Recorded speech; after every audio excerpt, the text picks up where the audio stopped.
नमस्कार। चलिए आज एक ऐसी कहानी में गोता लगाते हैं जो सीधे धरती के दिल से निकल कर आई है। एक दूर दराज के द्वीप पर एक ज्वालामुखी ने बुकवाली आग की एक नदी बहा दी। तो आइए इस धधकती हुई नदी की कहानी को जरा और करीब से जानते हैं। तारीख थी 13 फरवरी 2026। ला यूनियन द्वीप पर सबकी सांसें थमी हुई थीं। पिघला हुआ लावा एक नदी की तरह आगे बढ़ रहा था और उसका निशाना था द्वीप की जिंदगी की सबसे अहम सड़क। सवाल ये था कि क्या ये लावा सब कुछ अपने रास्ते में तबाह कर देगा। लेकिन यहाँ एक बहुत बड़ा सवाल उठता है।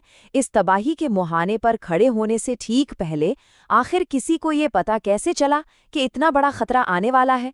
ये कहानी किसी जासूसी से कम नहीं है, जहाँ वैज्ञानिकों ने धरती के भेजे हुए सीक्रेट कोड को समझा और समय रहते लोगों को बचा लिया। चलिए अब इस कहानी की तह तक चलते हैं। हमारी कहानी का जो मेन कैरेक्टर है वो है पिटन डे ला फोर्नेस, जो दुनिया के सबसे एक्टिव, सबसे जिंदा दिल ज्वालामुखियों में से एक माना जाता है। 13 फरवरी की सुबह घड़ी में 10:06 का वक्त था जब अचानक जमीन फट गई। ज्वालामुखी में कई दरारें पड़ी और उनमें से आग का एक दरिया उबलकर बहने लगा। लेकिन ये तो सिर्फ एक शुरुआत थी। पर देखिए, ये सब कुछ अचानक नहीं हुआ था। ये ज्वालामुखी हफ्तों से इशारे दे रहा था, ठीक वैसे ही जैसे कोई सोता हुआ दानव जागने से पहले करवटें बदलता है और अंगड़ाई लेता है। इस टाइमलाइन पर एक नजर डालिए। जनवरी में एक छोटा सा विस्फोट हुआ था जो बहुत जल्द शांत भी हो गया। लेकिन फरवरी आते आते धरती फिर से कांपने लगी। ये बिल्कुल किसी बड़े तूफान से पहले की खतरनाक शांति जैसा था। जरा सोचिए, वैज्ञानिकों ने पूरे 551 भूकंप दर्ज किए। ये ऐसा था मानो धरती चीख चीख कर हमें बताने की कोशिश कर रही हों कि नीचे जमीन के अंदर कुछ बहुत बड़ा पक रहा है।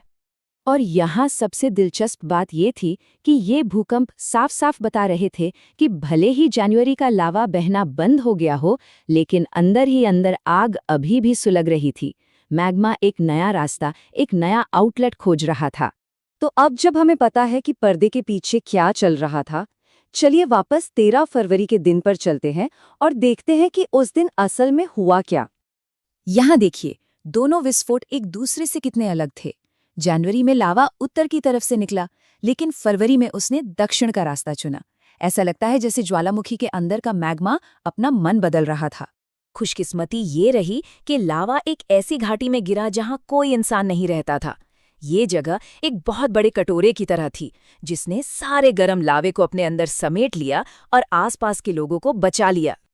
और अधिकारियों ने भी कमाल की फुर्ती दिखाई। उन्होंने फौरन खतरे का अलर्ट जारी कर दिया, ज्वालामुखी की तरफ जाने वाले सारे रास्ते बंद कर दिए और जो कोई भी उस इलाके में था उसे सुरक्षित बाहर निकाल लिया। सबकी सुरक्षा को सबसे ऊपर रखा गया।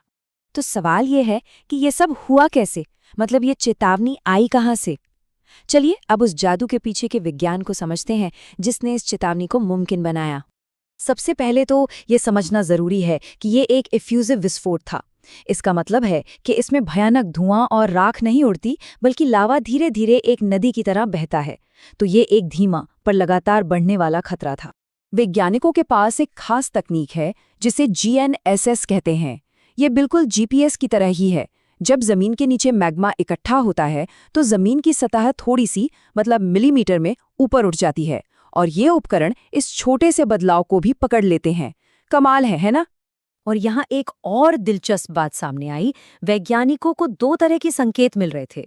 जो उपकरण ज्वालामुखी के पास थे वो बता रहे थे कि मैग्मा सतह के बहुत करीब आ गया है, और जो उपकरण दूर लगे थे वो बता रहे थे कि नीचे बहुत गहराई से और भी मैग्मा लगातार ऊपर आ रहा है।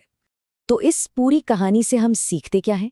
ये घटना हमें धरती की ताकत और उसे समझने की हमारी कोशिशों के बारे में आखिर क्या बताती है? चलिए कुछ जरूरी बातें एक बार फिर से दोहरा लेते हैं। ये एक शील्ड ज्वालामुखी है, यानी एक योद्धा की ढाल की तरह चौड़ा और फैला हुआ। ये दुनिया के सबसे एक्टिव ज्वालामुखियों में से एक है और GNSS जैसी टेक्नोलॉजी हमें इससे सुरक्षित रहने में मदद करती है। तो सबसे बड़ी बात यह है कि